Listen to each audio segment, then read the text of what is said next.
Good evening and welcome to I guess this is our last, for 2022, our last men's locker room chat. This is an opportunity for us, not necessarily to break from Bible study, but to kind of bring Bible study in a different way, because this is an opportunity for us maybe just to share, hear some life experiences. You know, the book of Revelation says that we are overcome by the blood of the Lamb and the word of testimony. So tonight I'm excited to have some great godly men here sharing in this time of conversation. And each week we've kind of had different topics. And tonight what we really want to tackle is this idea of balance. I mean, if there is such a thing, we want to kind of talk about what balance is, what balance looks like, how to achieve it. And tonight we can kind of walk through or maybe kind of draw up some game plays for how to balance out here in St. Mark's locker room. But before we get started, let me introduce you to our men for tonight.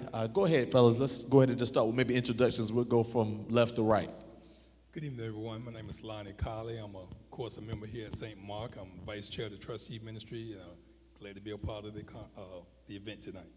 Definitely. I'm Linwood Williams. Good evening. I'm also a part of St. Mark, part of the Shepherd's Council outreach, and I'm just excited to be a part of this locker room. Good evening. My name is Granville Stiles.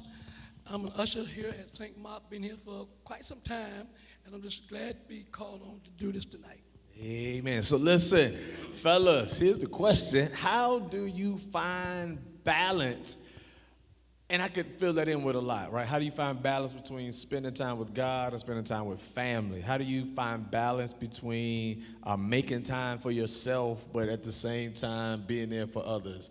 We often accredit our sisters, rightfully so, for wearing so many hats, right? Mom, daughter, sister, cook, Uber driver, right? They keep us together, and that is whether it's a wife or a mother or a sister or a co-worker. But I would probably jump out on a limb and say, fellas, we wear a lot of hats too, right? Some fitteds and some brims and some Kangol, because a life for men, I think, is also challenging in that we are expected to be and do so many things. Let me just kind of ask, how do you find balance with your time, right? It's 24 hours in a day. Sometimes I pray for 28, and I realize that one time I think God gave me 28, I still use all of those too. Because, time is one of those things everyone has, but we use it differently. So how do you find balance with just time in general? And then you can kind of tell us what you do with that time, but how do you find balance with time? I'm not sure who wants to jump out on a limb first. On a Linwood first. Yeah. So I'll definitely jump out there. So finding that balance for time is difficult, right? It's been a challenge. It's still a challenge. I'm a work in progress. I'll say that, but definitely finding that balance. You have to. And what I do, I try to make sure, for one, try to find a routine. You got your day. Try to find a routine. Try to find a schedule. And my routine, growth in God, my routine starts with prayer. That starts in the morning, prayer in the morning. When I open my eyes, feet hit the floor, I go to my prayer closet, have that conversation with God. On the way to work, I'm still, listening to God, listening to pastor or inspirational word. Because when I'm going to that shipyard, I know what I'm going to face, So I try to prepare myself because I know what I'm going into, to try to fill my spirit up.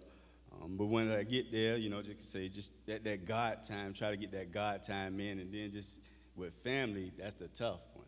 As a man, as we all know, right? But that time, the family is always the one that suffer for us trying to get our time, because we always feel like they're always the ones that's going to understand. No matter what we go on, like you said, we have a lot of different hats on, and the family is always the one that's we can go back home and they're going to be there. We're going to say, okay, we'll make it up to you.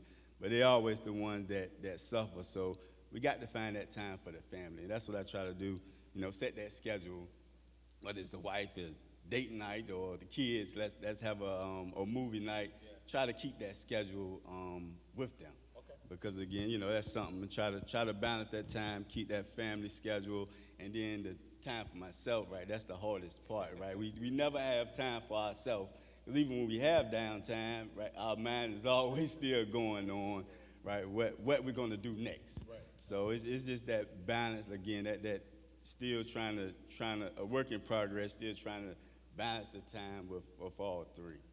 Okay. And to Brother Linwood's point, there's gonna be some fun in your life, but you definitely need life in your fun.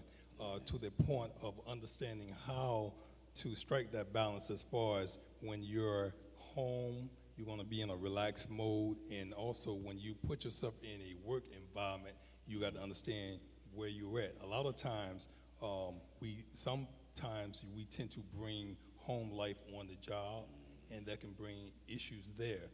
But so we have to strike that balance and leave the situations that have been created in a home front there.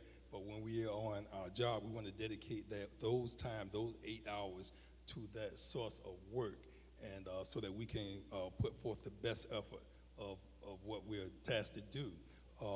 Also, when it comes down to our quiet time, our spiritual time, we want to devote that time to God and go to Him with questions and wait for answers. You know, because if we are patient, He will give us an answer, you know. He will give us an answer, you know. So we just got to continue to wait on those answers. So, like, again, we're gonna have fun in our life, but we want to balance it with life and our fun. That's good. That's good. Well, feedback on what you were saying, like we get up early in the morning, look up toward the ceiling and thank God for another blessed day, you know, and then after you thank God, pray to Him, then you get up, go to your private closet, pray, you know. And then after you pray, you just get up, do what you got to do, go here, go there, speak to your mother, father, wife, or whatever you're going to, if you're going to work. And I just thank God right now that I retired. I don't have to work as right now. So you know it. That's good. Yeah, but and then that time, I just, like to read my Bible. It's in me to do it each and every day. I got to read my Bible before I leave my home, even during the day. I just like to, read the Bible, and just keep God in your heart. That's the main thing, That's good. No doubt about it. That's good. That's good. And I think one of the things that I've heard from each of you is that while time may be something we're trying to balance, it's still yours to dictate, right? And I think if there was anything that we say about time, is that it is yours and you get to determine what you do with it. You want to be careful when you ever get to a place or point where everything around you dictates what you do with your time. At the end of the day, we say it all the time, people do what they want to do, and so you've got to kind of say, look, here's what I'm doing with my time, which essentially means prioritizing time. And I heard you say the family often suffers. I think that is often the case, with men, that we're trying to do so much for our families that we aren't necessarily there for our families. And then there's that, that egg and chicken, like which one is first? Because, if you're there as much as the family wants, then you might not have as much as the family wants, And so I think that's one of those things that you balance out. And I found that balance also comes in, I want to use the word seasons, but more than seasons, it comes in phases. That today, one thing may have a priority that might not be as important tomorrow. So you allocate the time based on what's most essential or what's the main thing today. Because that may not be the case, tomorrow or the day after. And if we can shift, and I'm saying that as a work in progress, I like the way you said that, as a work in progress, I think it just helps us at least start balancing out time.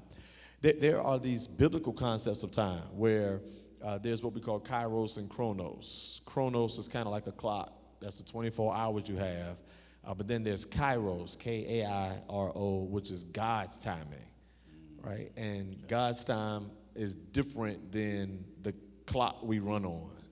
The best way I can describe it, I like sports, is you can have 5 minutes left in a basketball game, but that 5 minutes can be an hour and a half, right? It's 5 minutes on the clock, but you got a timeout, the ball go out of bounds, you got a commercial break, you come back, got a free throw, the clock stop again, then they foul, and there's another, right? And so all of this time is passing on your clock, but the game clock is still set at 4 minutes and 30 seconds, and it's been 35 minutes. And I'd say that to say that if we can figure out a way, and I don't know if tonight's the night to figure it out, but if we can figure out a way to do things on God's time, he extends your game clock time, right? He pushed the ball out of bounds. He calls a timeout. He allows the clocks of life to stop because you're doing things that he wants you to do, in those moments. Lionel, we gonna say something? No, pretty much piggybacking off what you're saying, with the home life balance, work balance, there can be stressors in both areas, but we just have to learn how to manage those stressors. That's good. That's good. So he says there's stressors in life at work, stressors in life at home, but you manage them. I like that because what you aren't doing is eliminating them. If you think you have to eliminate it to live through it, you missed it. Life is about God's blessed assurance that he can bring you through it, not that he's always going to take it away. And we can waste a lot of time trying to get rid of stuff, get rid of people, get rid of issues. I can't wait for this to be over. Listen, if you wait for it to be over, you're missing out on blessings while you're in it. You're missing out on moments while you're in it. Balance is your ability to shift the weight, right?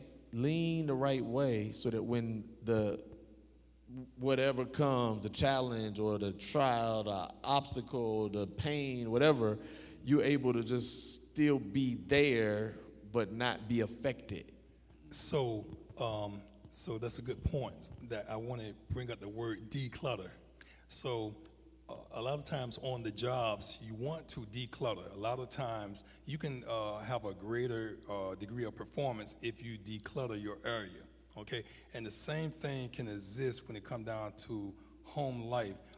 There is so many things that we have to learn how to snip and let go, and that's decluttering as well. So I just want to bring that up.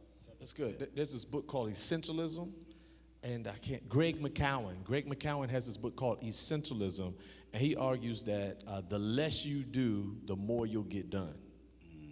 The less you have, the more you'll gain, right? And I'll talk more about it, but I see you got something on your mind. No. So in the things that we're saying, as far as the priorities, what we have on your plate, that's something that, again, I thank God every day for growth.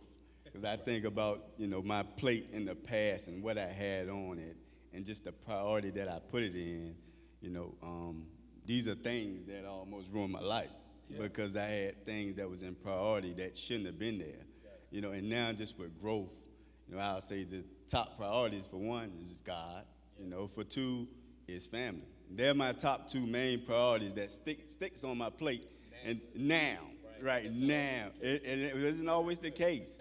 And now whatever else fits on my plate, if those two don't approve with it, it probably don't belong on my plate. And that's kind of how I look at things because in the past, like I said, it was things that I'd done, right? Again, it almost ruined my family, marriage, job, right? And it shouldn't have been there. Yeah. But now it's just focused on them two things, and God and family. If they approve on the rest of the things you put on your plate, like I said, that decluttering, you'll declutter a lot of things, and you'll be able to get a lot done, like you were saying. And so Linwood saying when that term he used on his plate, and say that, and that's a good point because a lot of time we will continue to put things on our plate that we just keep piling it on our plate. We need one of the rules that I've always learned that all you get, you better eat. Right?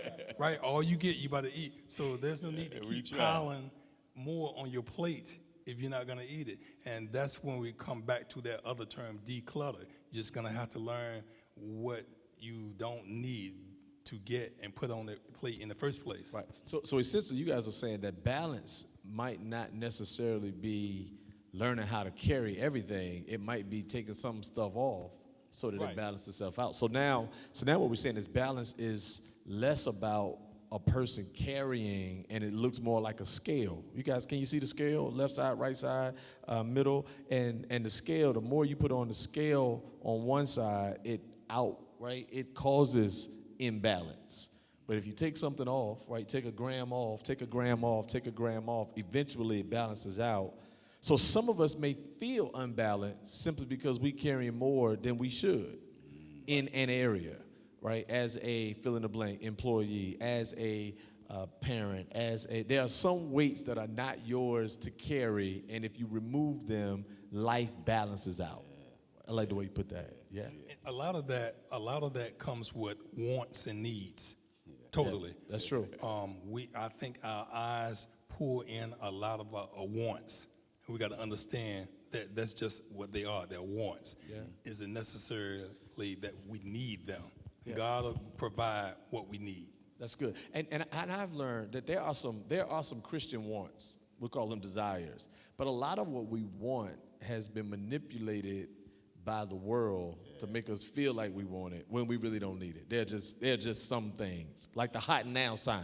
I don't even want a donut, but if you ride by, something makes me feel like I want. I ain't thought about a donut all day, but I happen to see the hot now, and now this want shows up, right? And then I got to figure out, am I going to take the time to pull off? Do I want to spend the money on a donut?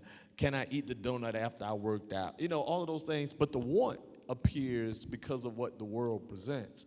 And so again, if the enemy can overload you with things that could be good to you, it can be enough to throw you off balance. Mm-hmm. And so I love the declutter. I love the idea of removing things off the plate. And when we talk about remove things off the plate, I think you may be the only retired brother we have up here. So, so help us out. Help us because, on the one hand, we're talking about removing some things. How did you initially balance this shift from everyday work routine to what is now retirement? I've heard some say, I can't wait to retire. And then after retirement, they're like, I can't find a job, right? Then I've heard some say, I love retirement because now I get to travel and do some things. But what was it for you? How'd you balance that? Well, about it's like this when I retired. This was like about a couple of months ago. A couple of months ago. Okay, you fresh into it. All right. Fresh. Okay, congratulations. But as of right now, even though I retired, I still feel like I want to just do something, still work or something like that, because this is what you've been doing all your life. Before I retired, doing the shipyard work and stuff of that nature, I was in the Army, so I gave Army some time also. So I've been doing this and that throughout years, but now that I retired, I think, wow, man, what am I going to do now, So just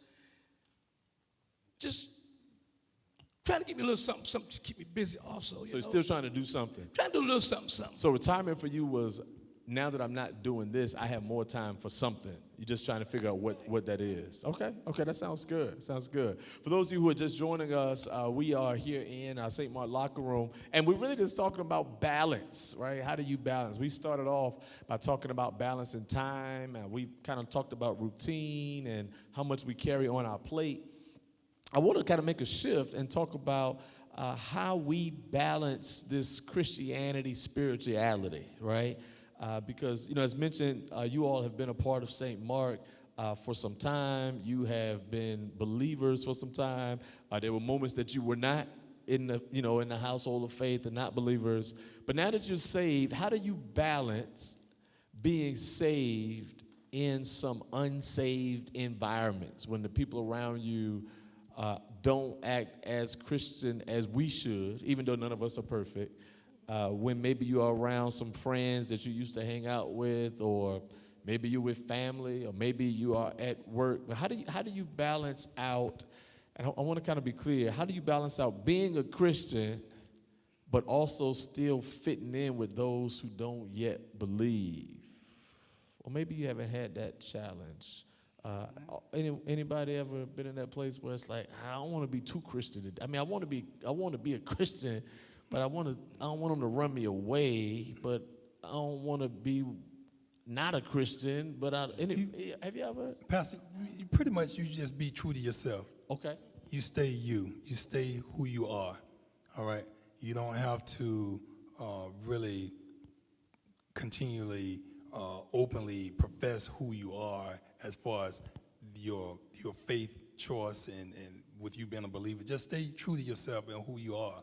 I think the person that who you are will pretty much emanate through. And sometimes you could be the closest person to Christ that they are ever witnessed just by you being true to yourself. You don't have to put on no airs, and you don't have to be what they call a Bible thumper and going around, browbeating somebody about your faith and your trust. Just be true to yourself and who you are. I think eventually they'll recognize the God in you. Okay. Yep. Like I'm saying,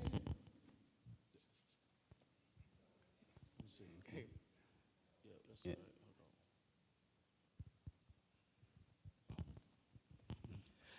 excuse me, like I was saying, being a Christian, even, on the job, and on the job, people know that you're a Christian and they are not, but they don't still try to respect you on that. Because I can say this here, even though you're a Christian, get guys they'll talk this, talk that about it. They get something, I say, hey man, hold up.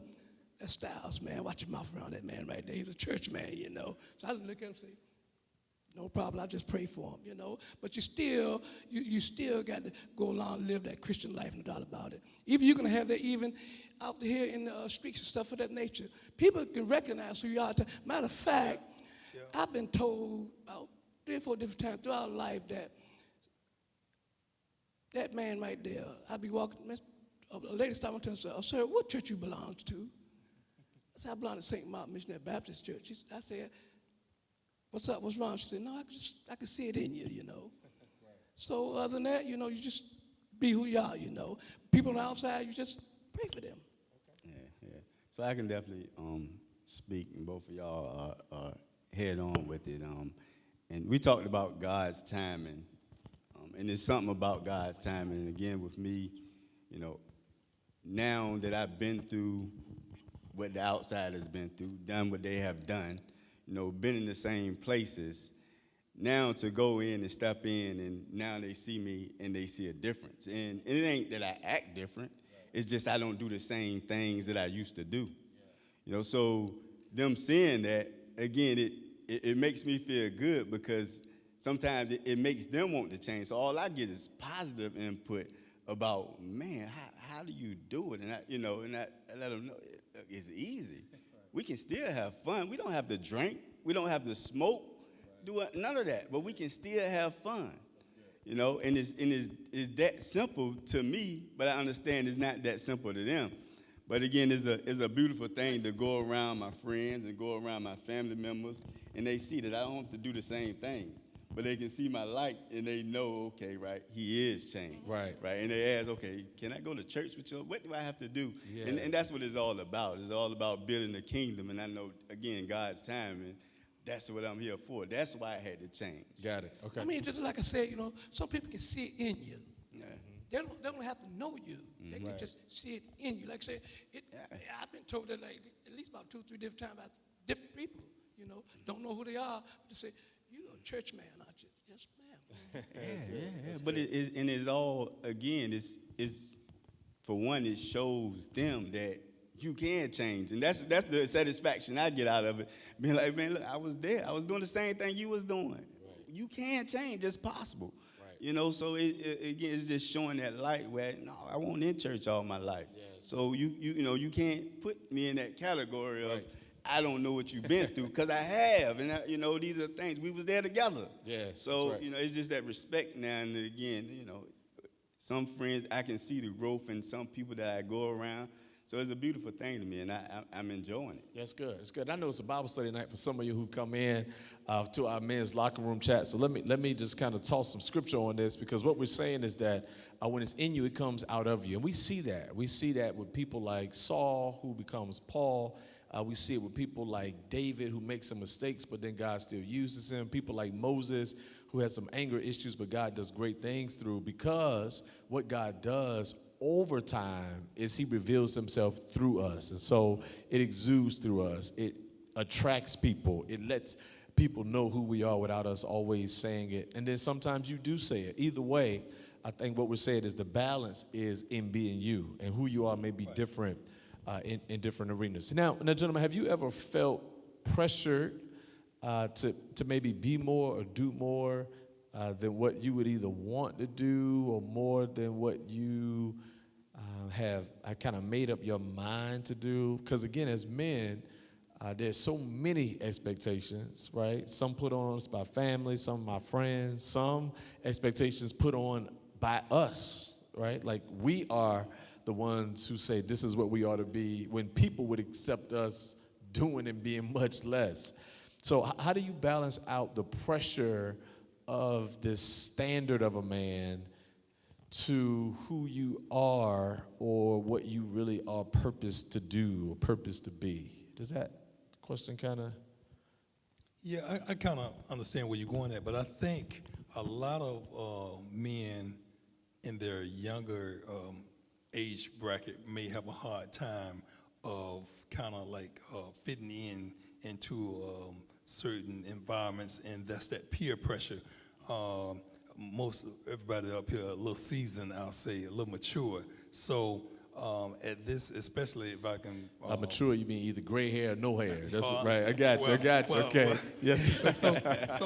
So with the age bracket that I'm in, I pretty much know and pretty much confident of who I am and whose I am. And so a lot of times when you're confident in knowing who you belong to, you're not intimidated when whatever environment you put yourself in. Okay, because that's the first thing.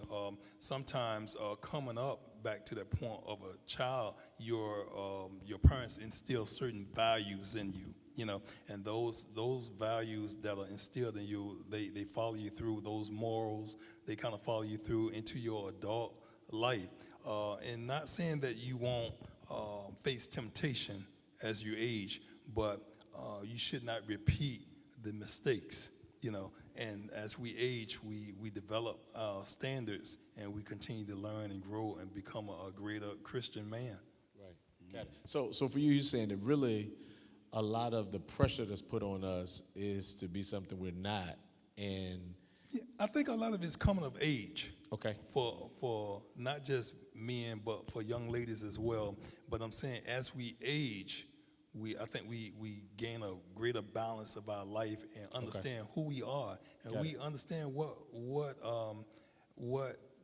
lines we're not going to cross, okay? And we understand this is right and this is wrong. Those morals again have been instilled in us from a young age, and like I say, and some of the things we learn what not to do on our own.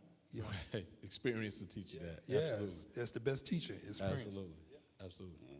So you're exactly right. And as far as the pressures from another angle, being that we all wear a lot of different hats, as fathers, as businessmen, as workers, and things of that nature.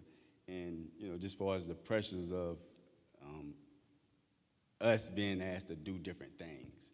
And we all want to satisfy and want to make sure we take care of everybody. But the fact of the matter is you can't satisfy everybody, and it's just some things you can't do, and you have to say no to some things, but it is a lot of pressure just doing different things because you have a lot of hats on. But, as a man, again, it goes back to priorities, and you have to figure out, okay, what's important, because some people don't have your best interest, and some people want you to do things for them. And it ain't for you. It ain't for the church. It's just, okay, because he's available or you think he's available, right? Let me let you do this. Or let me let you do that. That's good. I know we're coming. So I want to just commercial break right there on no. Type that in the chat. No. It is a complete sentence. Yeah. And as long as you keep your voice tone right, it's appropriate. And I say that, I saw a post not too long ago from an entrepreneur, and summarize or kind of paraphrase, he said that no has to be in your vocabulary because yes is so expensive and valuable. That if you do something well and you said yes to it, Your yes means that you're giving of your time, your energy, your effort, your experience. So whatever you say yes to, they're getting all of you.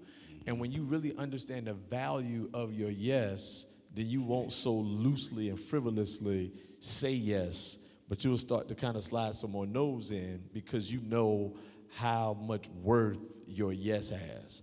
And I think, kind of co-signing what you all said, is that there are times that we are pressured and asked to do certain things that may be outside of the scope of our ability, right? I know some fellas, myself included, who have tried doing some things way outside of what I could do just because they asked to do it and I didn't want to disappoint. Yeah. Right? So now I'm out there trying to build something and all the nails crooked and the screws in wrong. And I finish it, but it's still 30 pieces left and I can't find the instructions. But they asked me for it, right? Yeah. And so we aren't saying be lazy. We aren't saying don't make attempts. We aren't saying don't try new things. But we are saying, as I was in another session, we are saying be serious and honest about what you do and let your yes hold the weight of its value. The last thing you want to do is everything and nothing at the same time, right? That if you're going to do it, you want it to be done with excellence and you want it to be productive and you want it to be meaningful and not just something that's done. Gentlemen, we talked a lot. Go ahead. I was saying, so when we focus this whole concept, we focusing on balance.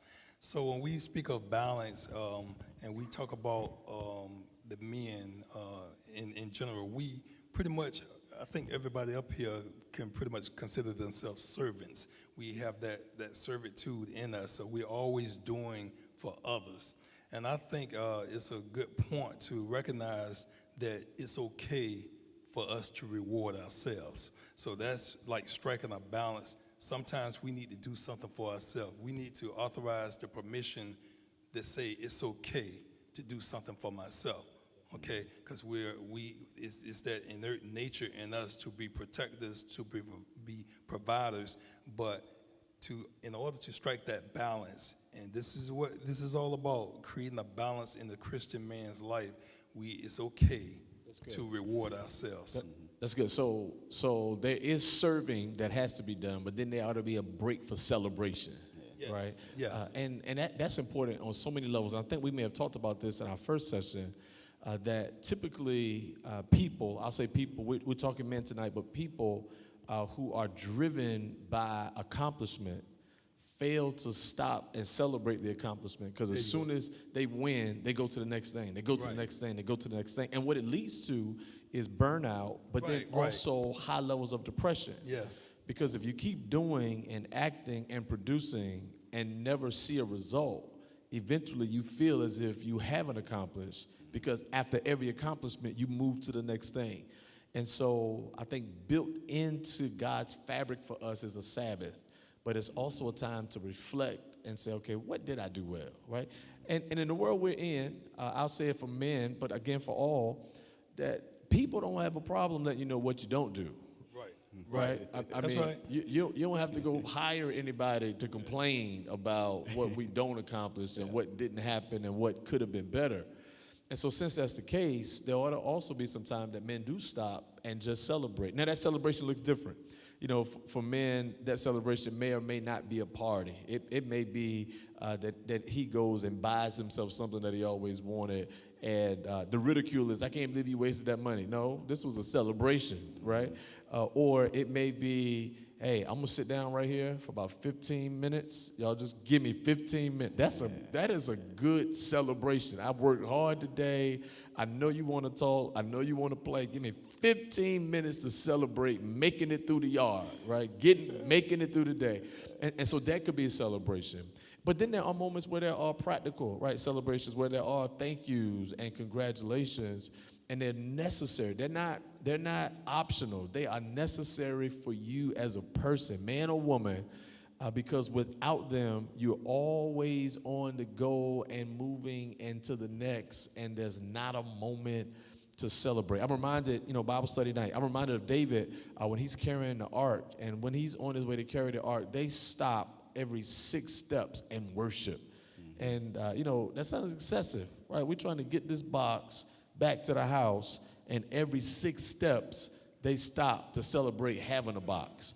And I think that's a really good model for us, because whether it's 6 steps or 6 days and you have a Sabbath, or every 6 weeks and a Sabbath, or every 6 months, there ought to be a moment that men, women, but men are celebrated, because the celebration brings balance to the service, right? The moment that you get the gratitude, it brings balance to all of the grinding and the work that you've done in whatever the way that is. It might be going to a game or watching a game. It might be engaging in some extracurricular activity. Now that you retired, that may be a little different. But the idea is, what can I do to celebrate what is done? And for some, retirement is the celebration, right? That retirement says, I have done what I could do. And in your case, what? The Army and at the shipyard. And so now to choose what you have to do instead of being forced to do something as in work, I think maybe that.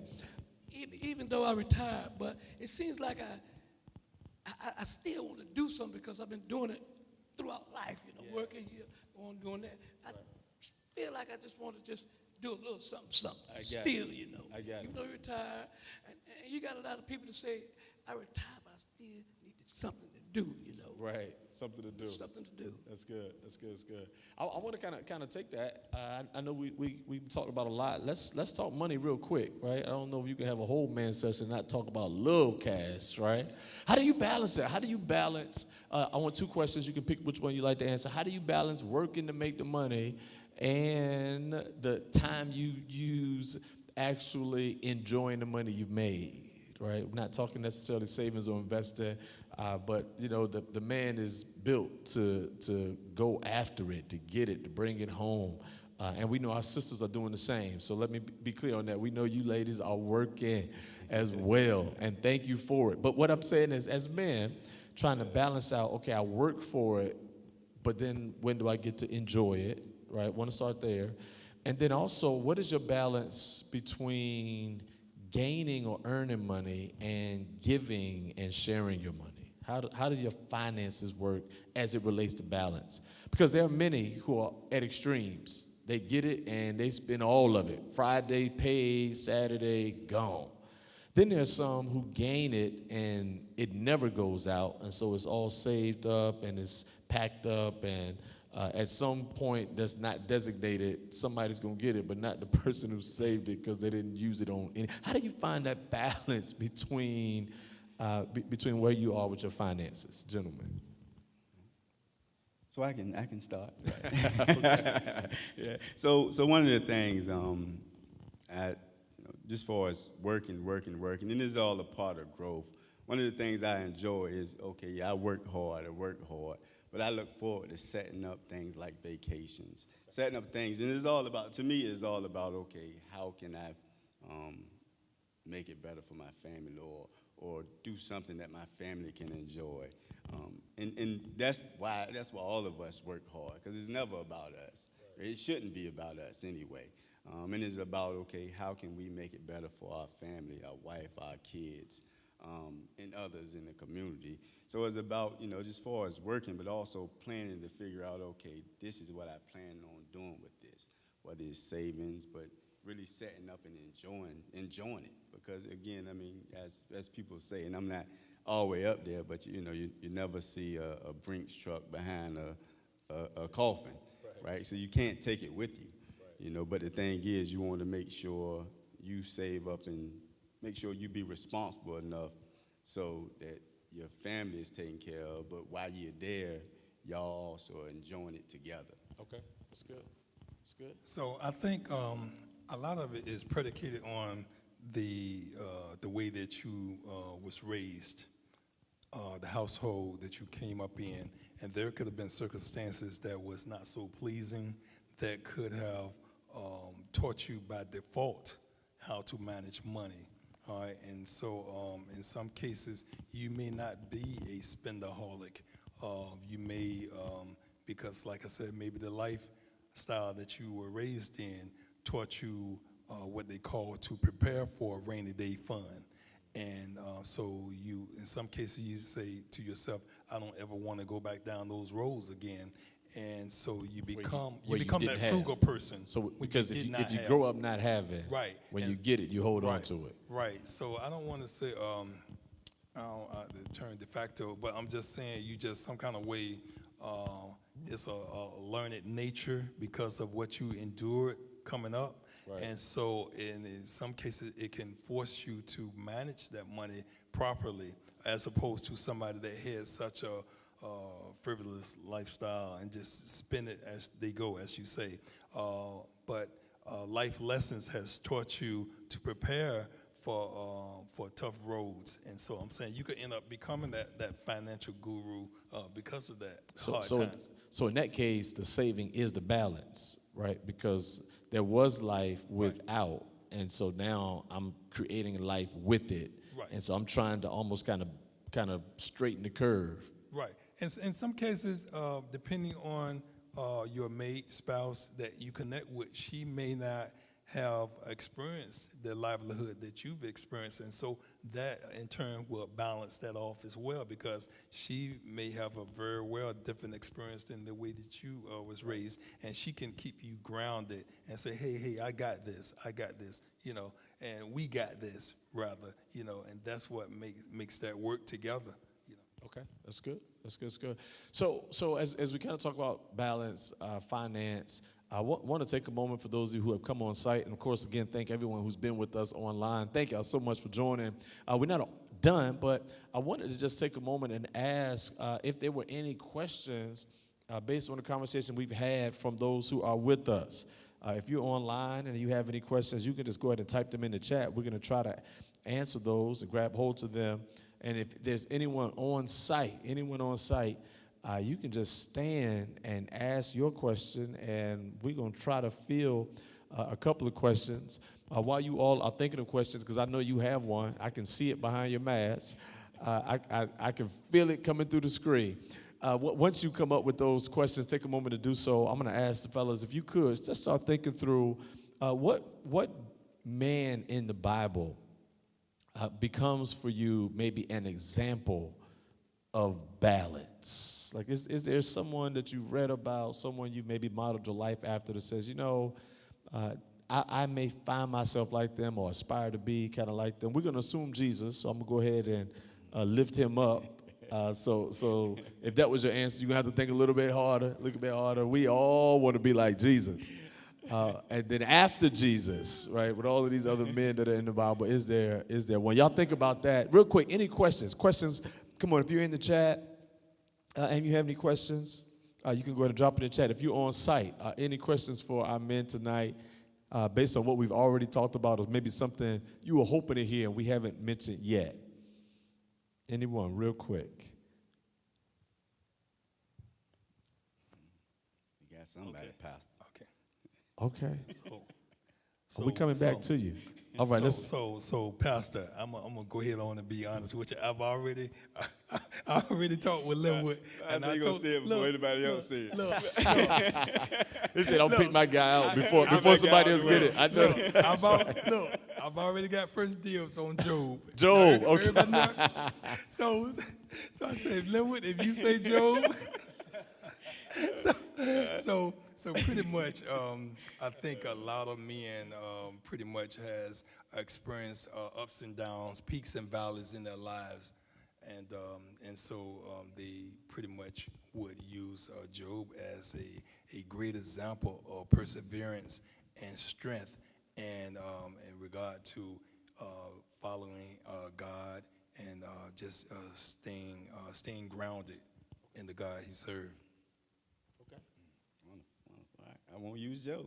No, you can use it. Go ahead. He didn't take yours, did he? Go ahead. Yeah. He didn't take yours, did he?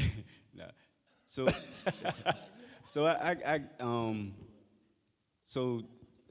the guy in the Bible that definitely inspired me is Moses, right? And I say Moses, right? And we're in the locker room, so I kind of expound on Moses, the great Moses, right? So Moses, as we know, again, and it kind of relates to what we going through. Moses, he brought the people out of Egypt, right? And Moses had a wife and had children, yes. And the thing about Moses is, right, he was scared, just like a lot of us, he got called to say, okay, you go and bring these people out of Egypt, right? And Moses said, I got a family, and you want me to do this, right? And he was like, okay, I'm going to do it, right? And it's just like us, he's, gave God excuses. God, I can't speak, right? And Moses said, your brother coming down the street, right? We're going to use your brother Aaron to speak for you, right? Again, just like us, we make excuses, but God say, you put it out there, and I'm going to provide the people to help you get where you need to go, right? So Moses got his brother Aaron, and then he goes, and again, he got his father-in-law, right, that comes, and, he got his people that he leading because he wants to do everything. He wants to be the leader, the chief, and make all the decisions. And his father, Jethro, comes and says, why you doing that, right? You got these people that's here for you, that give them ownership, right? Give them ownership. Let them lead, So he gives them, again, just like us. We try to do things on our own and try to take on the world as man, and we don't have to. We got people that can do it for us and help us out.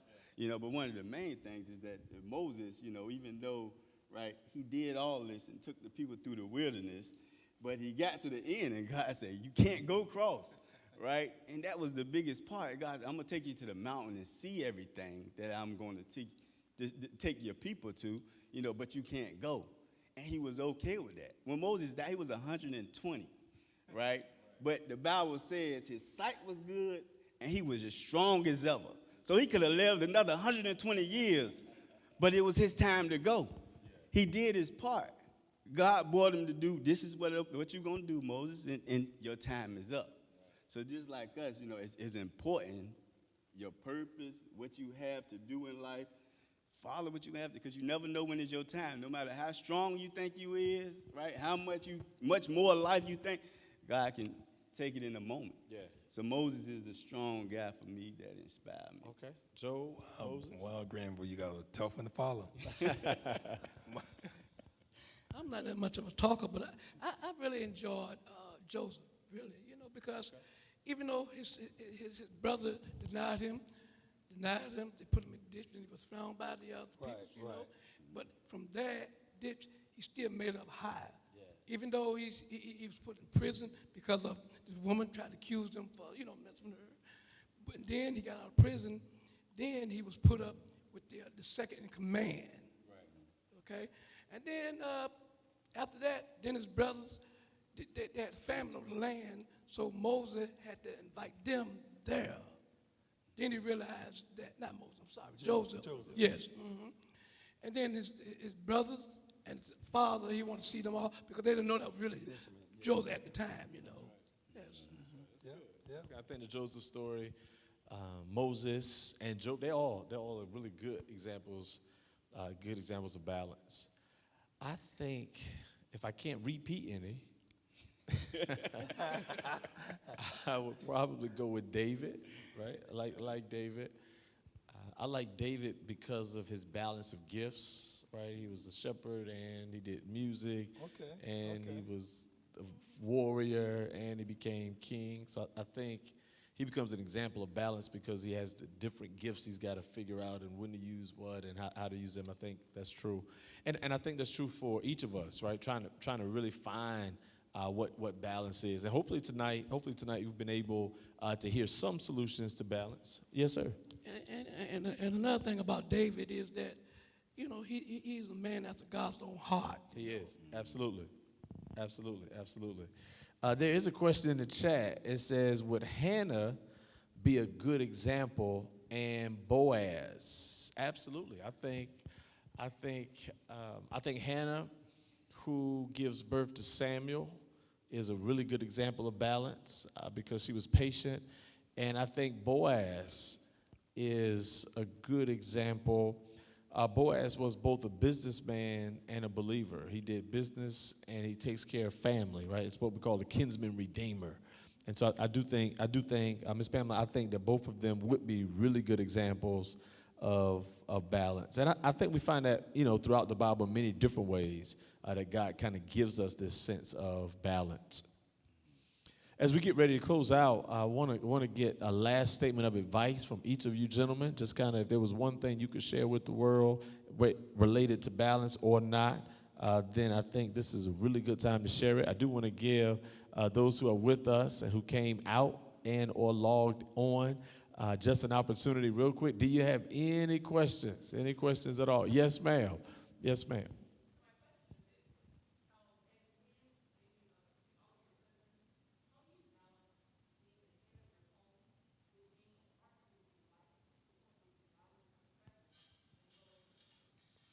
The question is, as a husband, how do you balance being the head of your house while also acknowledging your wife's presence? Is that being a partner? Got it. Head of the house, but still partners with your wife. How do you balance being the head of the house, but still being a partner? So I can kind of give my answer, and this is by experience. And I have experience, and we talked about the plates and having the priorities set in place. But I know by experience in the past things I had to do, far as whether it was business or things I tried to do on my own, and I didn't include my wife, in trying to do these other things. And I'll tell you again, right, I ain't always been in the church, so, but just far as, there's some things that I did in the past, just far as, and I'll go as far as time, right? My family used to party real hard, right? The worldly partying. And my sister passed in '07. And once my sister passed, I decided, okay, I'm going to start a party business. And we're going to start, parties every 3 months. BYOB. Y'all know what BYOB means? Bring your own Bible. Bring your own Bible, right? Those were the parties. Those are the parties. I'm glad y'all know. Bring right? your own Yeah, Bible. bring your own Bible. So those were the parties we were having, But having those parties, again, my wife, she wasn't involved. Those type of things, God wasn't involved. I was doing my own thing. It almost ruined my marriage. Again, it almost ruined my life, my career. Again, because I didn't have the right people involved. But now I can say right, I have a youth organization. I'm in the church, and my wife, she's the vice president. She's involved in everything, and God has blessed us tremendously because I have God and I got my family involved in what I'm doing. So it's important, and I encourage anybody, make sure your partner is involved and agree with whatever you're doing. Yeah, I think I would echo it.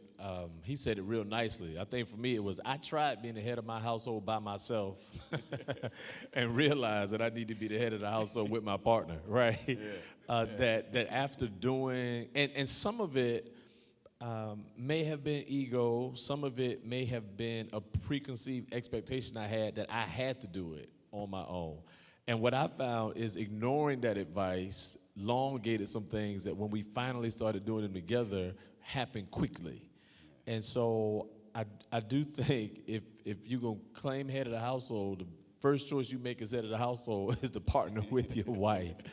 And again, this assumes a couple of things. This assumes that the two are walking together. Amos says, how can the two walk together unless they agree, right? So there's some things that we do well together. Then there's some things that we're totally different in, and we appreciate the differences. So I think being head of the household, as a man, is saying, hey, we're different, but our differences make us better instead of differences being something that separate us.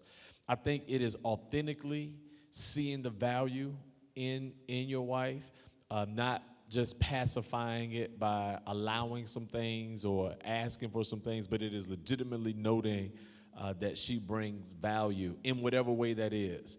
And I would even venture to say that that's beyond the stereotypical wife duties, whatever they may be, that she may or may not do all of those things that you had put in stereotype, right?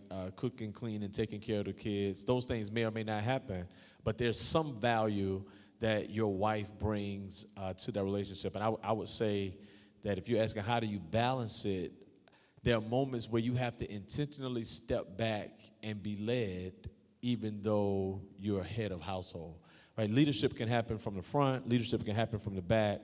I think head of household is space you earn, and you earn that by showing mutual respect among your wife. That question actually may tie into this next. In our chat, there's a statement that says, when a man finds a wife, he finds a good thing. Would you encourage another man to marry? If so, why? When a man finds a wife, he finds a good thing. Would you encourage another man to marry? And if so, why? Lon, you can answer that. That is funny. So I would defer that to Pastor.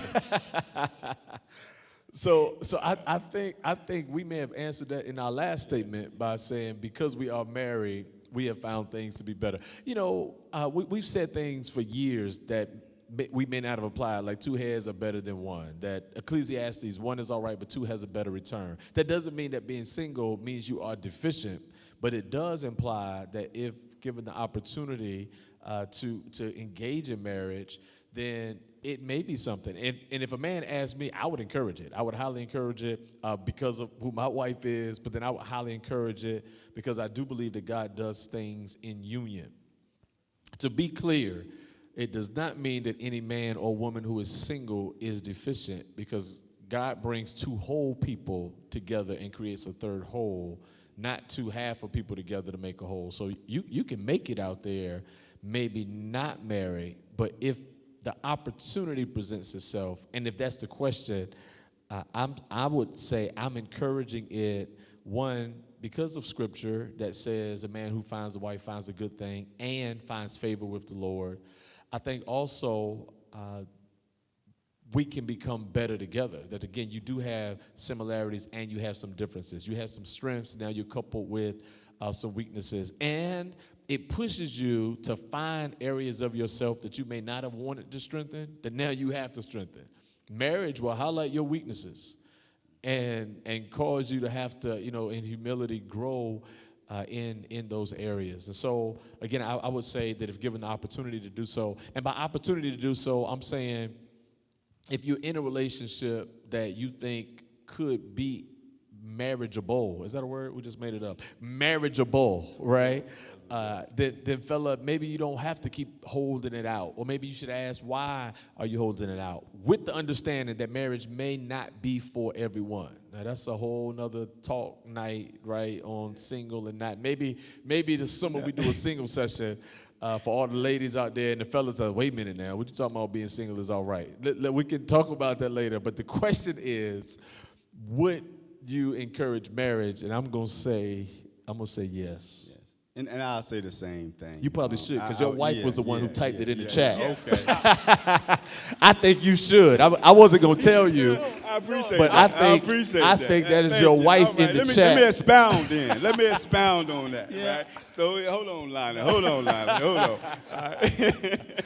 So, no, and I'll say yes, not just based off the men and women, but it's also, okay, when the family comes, when the kids come and play, right? It's always good to have a household with a mother and a father, right? That is important. So it's bigger than just, okay, being the wife and being the husband. Is okay when the kids get involved. It's always better, and it's just my perspective from a child to be raised with both parents in the household. And that's just, again, both parents. You can still have both parents and things don't go right, but it's always the better opportunity to have the mother and the father in the household to raise a child. When possible, we want to adhere to what we believe that God starts in the garden. Now, after the garden, there are many things that happen. Life happens for people. Situations and events take place. But if the question is as, do we recommend marriage? I'm going to go on record as saying we recommend it when the opportunity is available, opposed to seeing an opportunity and saying, well, no, because of X number of reasons, okay? Listen, we're getting ready to close out, gentlemen. It's been a really good night, fun night. Prayerfully, everyone's had an opportunity to hear some nuggets, right, that maybe challenge you, some nuggets that you can take home. Ladies, maybe you've heard something that you can apply to better help your your encounters with men. Maybe, fellas, you've heard some things that have kind of reminded you of some areas that you want to kind of tighten up on. And most importantly, I hope that you've heard God through each one of, the gentlemen here, all different walks of life, different time, spent with God, different experiences, but we've all come to the same conclusion, and that is we are grateful to be men of God, that he leads us and he guides us. So in maybe a 30-second closing statement, if there was a one-liner, right, a phrase that you could give for some other person, young man or some other young lady who's been on tonight, well, how would you close out tonight with your advice?